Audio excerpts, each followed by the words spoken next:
Laughter erupted around me, though no one had told a joke. His mother's voice sliced to the hum of champagne and clinking glasses. "You're just staff here." Her smirk said it wasn't a mistake. The name tag was deliberate. No chair, no plate, no place at the table. When the servers passed by with trays of food, my husband leaned in close, the scent of whiskey heavy on his breath. He chuckled and whispered, "Food is for family." I stood still, composed. Then, slowly, I slid the ring from my finger. "Then I'm no longer yours." His smile vanished, but that was only the beginning. We didn't start like this. He used to look at me like I was the answer to a question he didn't dare ask. Back then, I worked late nights at the gallery. He was a charming stranger who stayed until closing, just to talk. He told me I was his peace, his escape. He said it didn't matter that I came from nothing, that my father fixed cars, that my mother cleaned houses. "You're not like them," he used to whisper. "You're different." I believed him. For years, I built a life around that lie. The cracks came small at first. Late nights, dodged questions, the way his phone never left his pocket, how he introduced me with a smile that felt scripted. Then came the email, not meant for me, but sent by mistake.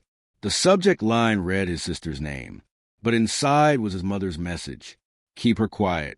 She's a servant, not family." And his reply: "Don't worry. She'll learn her place." I didn't cry. I didn't scream. I planned, because emotion is their weapon. But control is mine. I studied everything. The bank accounts he thought I didn't know about. The property deeds locked in his office. The investments he signed under my name, assuming I wouldn't understand. He underestimated me.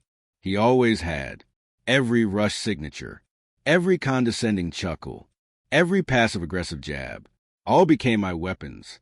Without realizing it, he made me co-owner of his empire. And when the time came, I chose the perfect stage. His sister's engagement party. The night they planned to humiliate me. Again. But this time, I wasn't the fool. What they didn't notice: the lawyer standing quietly in the corner, the photographer I'd hired, capturing every word, every smirk, every empty plate, the documentation already in motion. The footage leaked slowly, not to the world, but to the people who mattered: his company's board, the investors, the ones who prided themselves on family values. Then came the fallout: accounts frozen legally, properties transferred legally, assets signed over to me while he was drinking and laughing, treating me like a maid. I was filing, notarizing, securing. By the time he realized it was done, he wasn't the owner anymore. I was. The last time we stood face to face was in that same dining room, now empty. No music, no laughter, just him, hunched over the table, staring at the documents like they were ruins of a life he used to own. "You ruined me," he whispered. I sat opposite, calm. "No," I said, "you ruined yourself. I just gathered the pieces." He reached for me, not in love, but desperation.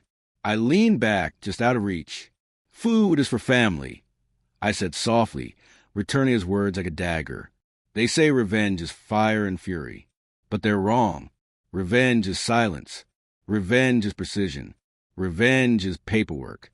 It's watching the arrogant fall into their own traps while you stand untouched on the other side.